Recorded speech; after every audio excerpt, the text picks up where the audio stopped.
मंगलं भगवान् विष्णुः मंगलं मधुसूदन मंगलं पुंडरीकाक्ष मंगलायतन हरिः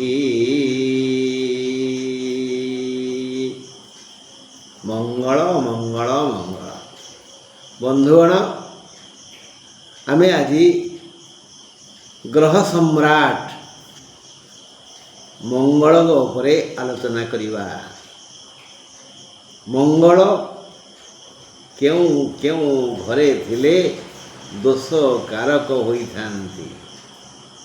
तांकर रूप रंग गुण वाणिज्य संस्कार से केते दाता केते ग्रहिता ए विषय आलोचना करिया पाई समय तो कम, तेणु दुईटा खंडे पीरियड नेबिल भांगी। धरणी गर्भ संभूत विद्युत पुंज समप्रभम। धरणी गर्भ संभूत विद्युत पुंज समप्रभम लोहितांगं मंगलं प्रणमामि अहम। से यही धरणीर पुओ पृथ्वीर पुओ, तेणु तांकु मंगलं को समस्ते कुज बोली कहती। कु बोले पृथ्वी, पृथ्वीरु से जन्म नहीं। जमी सीता को भुजा कह जाए, भू माने पृथ्वी, स्त्रीलिंग रे आकार दिगला।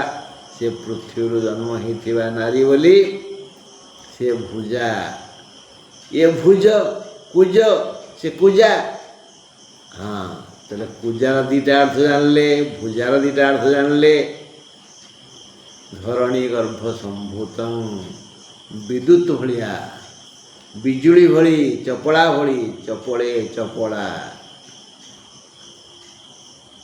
तेणु से लाल लोहितांगं से मंगल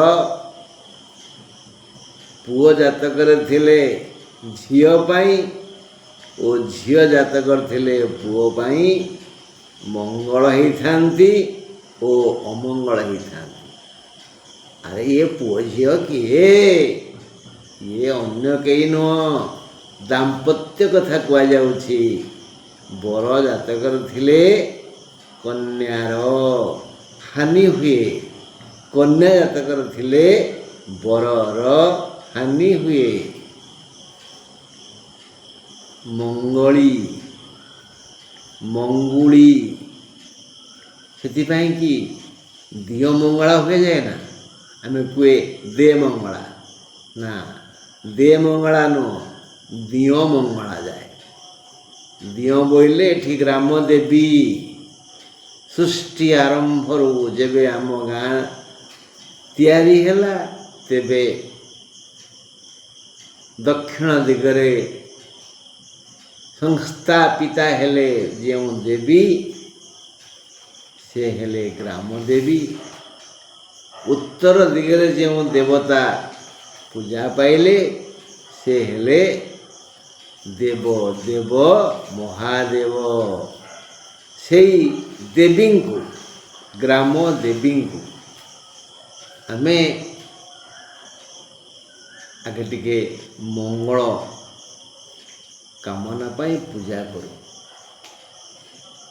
ताकू आमे कहू दियो मंगला।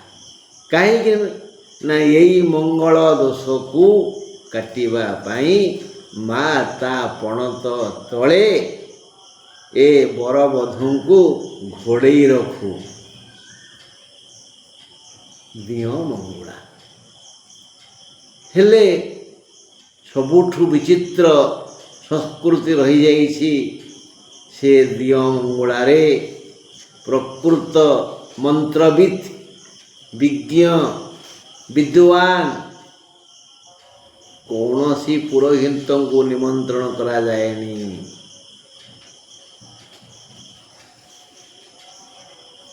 ताकू ଦାୟିତ୍ୱ ଯାହାକୁ ଦିଆଯାଇଥାଏ ସେ ଆମ ଗାଁର କୌଣସି ଆଉ କହିବିନି, ଜାଣିଛନ୍ତି ଆପଣମାନେ,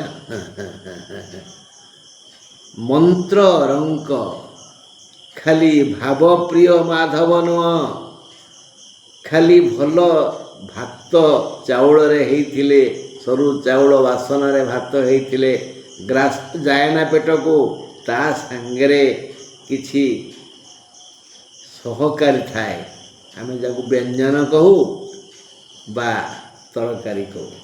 ସେମିତି ଭାବରଙ୍କ ମାଧବ ନିଶ୍ଚିତ, ହେଲେ ତା ପାଇଁ ଟିକେ ମନ୍ତ୍ର ଦରକାର ନା। ଆଉ ଭାବ ଥିବ ମନ୍ତ୍ର ଥିବ ତାହେଲେ ଭାବରସିକିଆ ମାଧବ ସବୁ ଦେବ ଦେବୀ ପ୍ରସନ୍ନ ହେବେ। ଯଦି ଉପଯୁକ୍ତ ଭାବରେ ଦେବୀଙ୍କର ମଙ୍ଗଳ କାମନା କରାଯାଆନ୍ତା, ପୂଜା କରାଯାଆନ୍ତା, ବୋଧ ହୁଏ, ଅନୁମାନ କରୁଛି ମୁଁ, ବୋଧ ହୁଏ କୌଣସି ଦାମ୍ପତ୍ୟ ଜୀବନରେ ଦୁଃଖ ଆସନ୍ତାନି।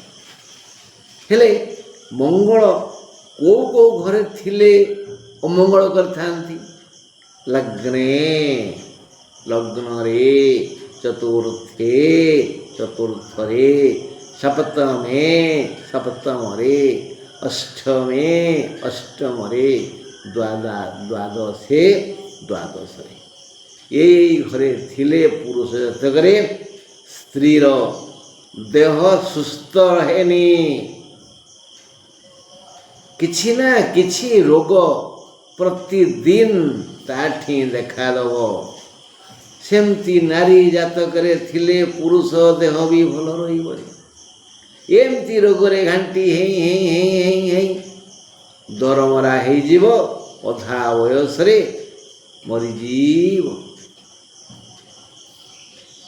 ଏ ଦୁଃଖ ନ ଆସୁ हे देवी, हे कल्याणमयी जयंती मंगला काली भद्रकाली कपालिनी दुर्गा क्षमा शिवाधात्री स्वाहा स्वधा नमस्तुते। यही मंत्र रे देवी को आराधना करा जाए।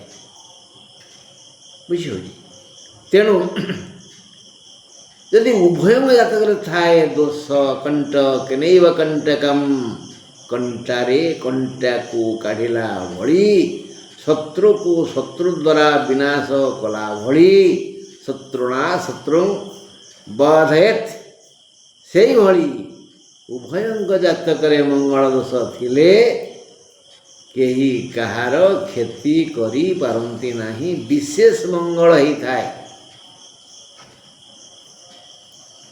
किंतु विज्ञ विद्वान पंडित ऋषि मुनि साधक कहती गुरु चंद्रिका दोष थिले, गुरु चंद्रिका जोग थिले, जे चंद्र आउ गुरु मिसिकी, चंद्र आउ बृहस्पति मिसी गोटे घरे थांती, कहती गुरु चंद्रिका जोग।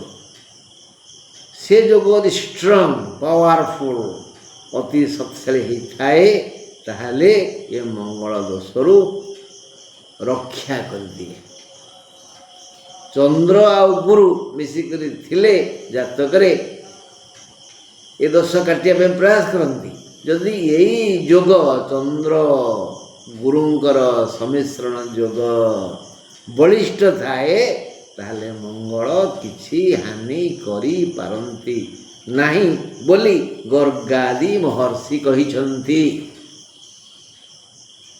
सेमती चंद्र सह जदि मंगल मिसिकी थांती, चंद्र मंगली जोग, चंद्र मंगली जोग, ताहले यही लग्न चतुर्थ सप्तम अष्टम द्वादश रे थिबा मंगल दोषा कारक होई पारंती नाही। आउ गोटे कथा कह जाइछि, कोन कहल ना, जदि जातकरे मंगल दोष अछि एवं सेई लग्न चतुर्थ सप्तम अष्टम द्वादश घरे शनि अछंती, तेबे सौरी भौमस्य दोषं नाशयेत्, ଏ ଦିହେଁ ପରମ ଶତ୍ରୁ।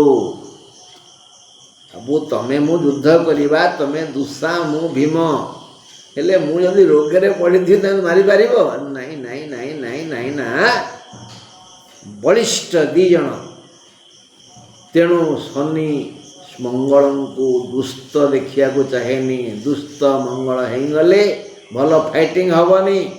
ସେମିତି ଶନି ଦୁଷ୍ଟ ହେଲେ ମଙ୍ଗଳ ଯୁଦ୍ଧ କରିବେନି, ଦୁଇ ଜଣଙ୍କ ସୁସ୍ଥ ହେଲେ ଯୁଦ୍ଧ କରିବେ। ଏହି ଦୃଷ୍ଟିକୋଣରୁ ଶନି ସର୍ବଦା ମଙ୍ଗଳଙ୍କର ଦୋଷ ହରଣ କରନ୍ତି। ଲଗ୍ନ ଜାତକରେ ଯଦି ଏଇ ଦୁଇ ଗ୍ରହ ଲଗ୍ନ ଚତୁର୍ଥ ସପ୍ତମ ଅଷ୍ଟମ ଦ୍ୱାଦଶରେ ଥାନ୍ତି, ମଙ୍ଗଳ ଦୋଷ ହୁଏ ନାହିଁ ବୋଲି ଜ୍ଞାନୀମାନେ କହନ୍ତି। ମୁଁ କିଛି କହୁନି, I have no knowledge about it. ସେମାନେ ଯାହା କହିଛନ୍ତି ମୁଁ ସେଟା କହୁଛି, ମୋ କଥା ମୁଁ ପରେ କହିବି। ଯଦି ଜାତକରେ ଶୁକ୍ରଙ୍କ ଦ୍ୱିତୀୟରେ ଚନ୍ଦ୍ର ଥାନ୍ତି, ତେବେ ବି ମଙ୍ଗଳ ଦୋଷ ହୁଏ ନାହିଁ ବନ୍ଧୁ। ଆଜି ପାଇଁ ମଙ୍ଗଳ ଦୋଷ ଏତିକି ରଖିବା। ଆସନ୍ତାକାଲି ଏହି ବିଷୟରେ ପୁଙ୍ଖାନୁପୁଙ୍ଖ ଆଲୋଚନା କରିବା ଯଦି ଈଶ୍ୱର ଚାହାନ୍ତି। ବନ୍ଧୁ ନମସ୍କାର।